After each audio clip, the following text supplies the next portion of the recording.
بسم الله الرحمن الرحيم. الحمد لله وحده والصلاة والسلام على من لا نبي بعده ثم ما بعد. Ассаламу алейкум рахматуллахи ва баракатугу. Сабак сулантабыз көз тию жөнүндө, эми көз тиюдөн сактануу жолдорду өтөбүз бүгүн. Негизинен көз тиюдөн сактануу жолдор, анын жолдору көп. Эң биринчи эле жол сактана турган бул таауз биллахи мин шаррил хасид ва кираатил муаувизатейн. Бул Аллах Таала менен көрө албастардын жаман көзүнөн, көрө албастыгынан сактануу. Ал болсо кул ауз бираббил фалак менен кул ауз бираббин насты окуу. Ошол жөнүндө Фалак сүрөсүнүн 5-аятында мин шарри хасидин ида хасад, көрө албастардын жаман көрө албастыгынан деген аятында лемма рава Абу Саид аль-Худри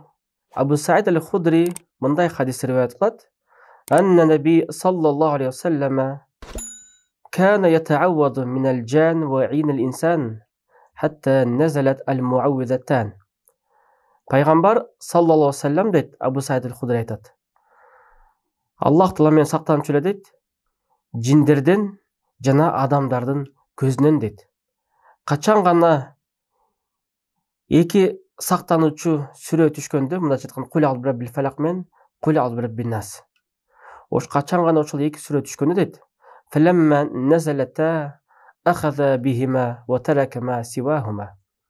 Ошол эки сүрөнү бекем карманып, калган сактана турган дуаларды таштап койгон дейт. Мындайча айтканда, пайгамбарга кул ауз бираббил фалак менен кул ауз бираббин нас түшкөндөн кийин ошол эки сүрө менен эле сактанып калган экен. Буга чейин пайгамбарыбыз ар кандай сактануу дуаларды айтып жүргөн экен дейт. Бирок ошол эки сүрөнүн түшкөнүнөн, ошол эки сүрөнүн берекесинен пайгамбарыбыз көбүрөөк карманган экен. Демек, бул жөнүндө имам Ан-Навави өзүнүн Раудатул Талибин деген китебинде айтат. Эмнени пайда табабыз? Демек, мусулман бил туугандарым, бардыгыңыздарга бул эки сүрө ойлойм жат деп. Кул ауз бираббил фалак менен кул ауз бираббин нас.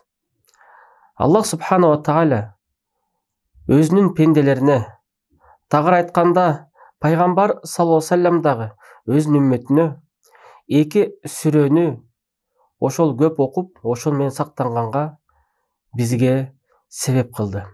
Аллах субханаху ва тааля бизге Бакара сүрөсүн окуп сактангыла деген жок. Аллах Таала Ниса сүрөсүн окуп сактангыла деген жок. Эки эле сүрө, Фалак менен Нас.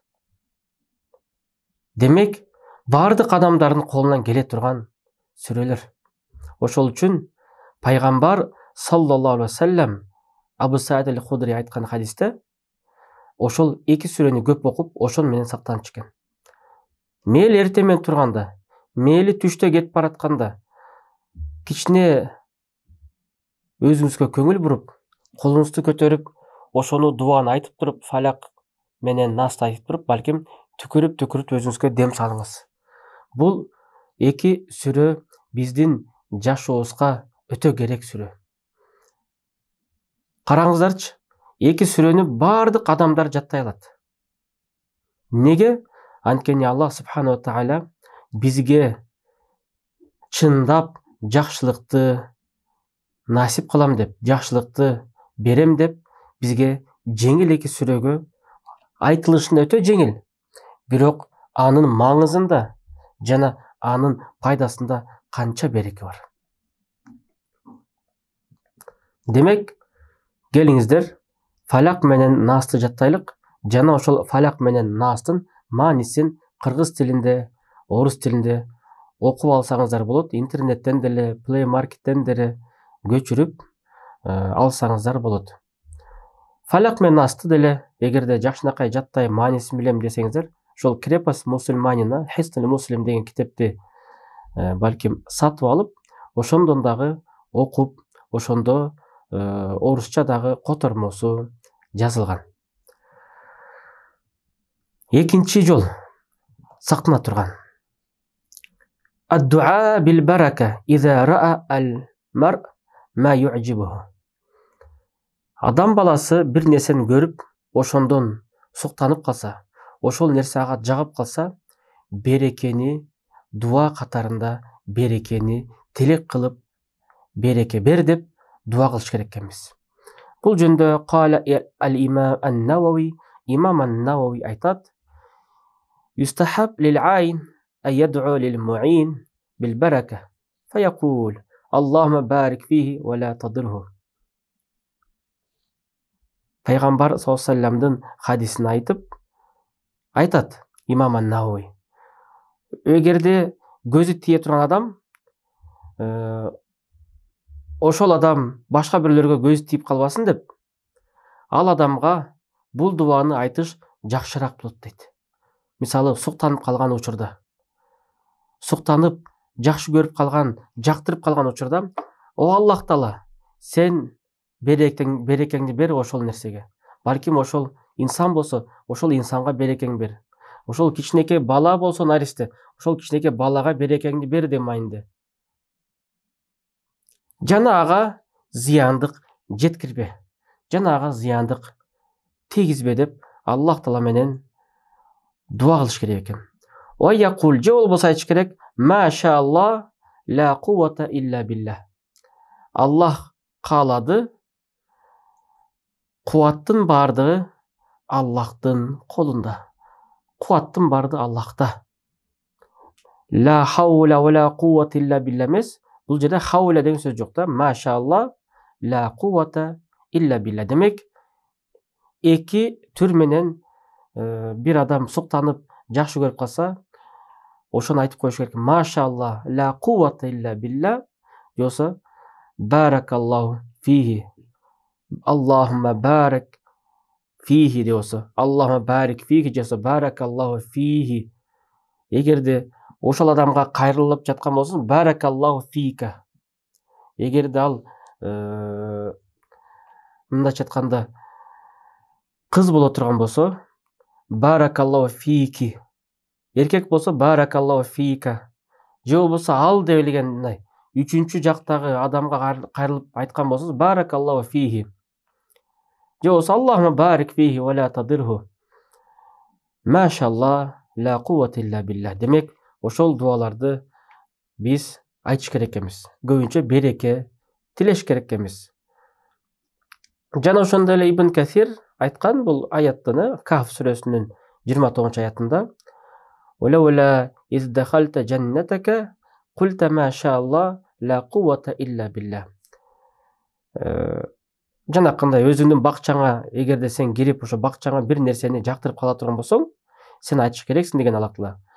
Аллах каалады, кубаттын бардыгы Аллахтын өзүндө деп.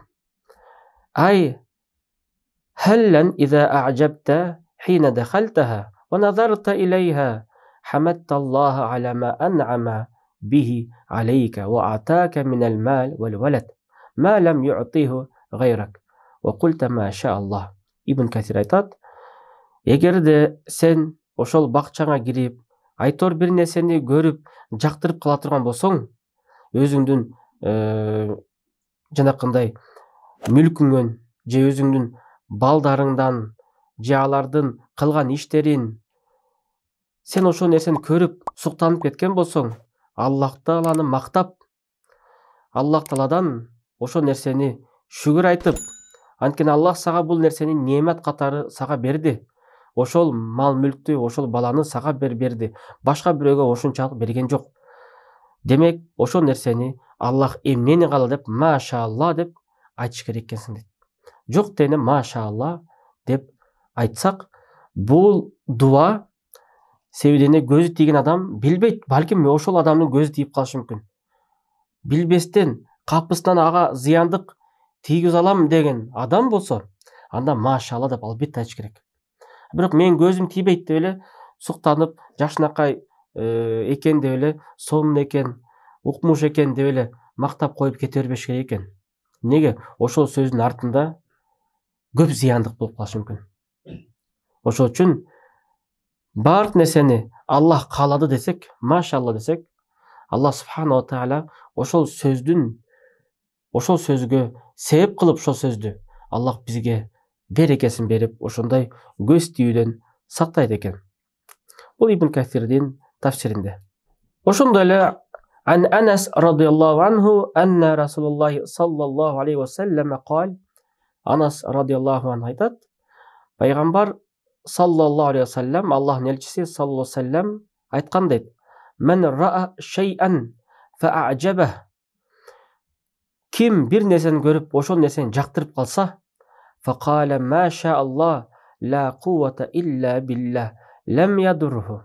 Пайгамбар айтат, ким бир нерсени көрүп жактырып калса, анда ал дароо айтсын дейт: "Машалла, кубаттын бардыгы Аллахтын өзүндө." Ошондо гана ага зыяндык жетпейт. Бул хадисти биз күнүгө балким бир нерсени көрүп калганда, бир нерсени жактырып калганда, суктанып калганда ошону айтыш керекпиз. Эмнеге? Анткени Аллах субхана ва тааля билбейт, кайсы бир күнү унутуп калып, ошол сөздүн артынан ошол дуаны айтпай калсак, балким биз себептүү ошол бир адамга көз тийип калышы мүмкүн. Ошондой эле Амир ибн Рабия радиаллаху анху айтат: "Каля Расулуллахи саллаллаху алейхи вассалам." Аллахтын элчиси саллаллаху алейхи вассалам айтты дейт: "Иза ра'a ахадукум мин нафсихи ва малихи ва а'жабах ма ю'жибуху фальяд'у бил барака." Эгерде кимиңер өзүңөрдөн бир нерсени көрүп жактырып, же өзүңөрдүн малыңардан бир нерсени көрүп жактырып калсаңар, анда дароо берекени дуа алгыла дептир. Демек, жанакына берекени дуа алыш керек. Аллахума барик фия. О Аллах, мага берекеңди бер. Аллахума барик. Аллахым, сен берекеңди бер. Айтор кимге тиешелүү болсо. Эгерде ошол дуаны арабча айта албасаңыздар, жок дегенде Аллахым берекеңди берчи. Аллахым берекеңди берчи деп жок дегенде кыргызча айтып, Аллахтан береке тилеп калыш керекпиз. Андан кийин амалдар дагы эмне? Андан кийинки амал бул сактана турган ситрма юхша алейхи алисабату бил'ин. Көз тийип калбасын деп, ошол максатта жакшы нерселерин, мисалы балдарынын жакшылыгын же өзүнүн жакшы бир сыпаттарын коргонуу максатта аны жашырыш керек дейт. Фаиннал айн истишраф нефс нахва ма ю'жибуха. فإذا كان لدى الإنسان ما يخشى عليه العين فعليه أن يحرص على عدم إظهاره. Ошон бир адамда көз тийгенге себеп болуп калган болсо, жанакындай анда бир кооздук бар, же анда бир сулуулук бар, же анда бир чырайлык бар. Мисалы, кээ бир адамда сулуу болсо, ал сулуулугун чыгарып атайын элдерге көргөзгөнгө аракет кылат. Же болбосо канча деген баласы болсо, ошо балдарын көргөзгөнгө аракет кылат. Канча деген дүйнөсү болсо, ошо дүйнөлөрүн көргөзмөйүнчө көңүлү тойбойт. Ошол адам чоң бир балеге туш болуп калышы мүмкүн. Ошон үчүн биз кайра ошол артыкчылыктарды, өзгөчөлүктөрдүн бардыгын биз элдердин көзүнөн жашырыш керекпиз. Билбейбиз, балким бир адамдын көзү тийип калышы мүмкүн. Ла сияма амама ман урифа бил айн.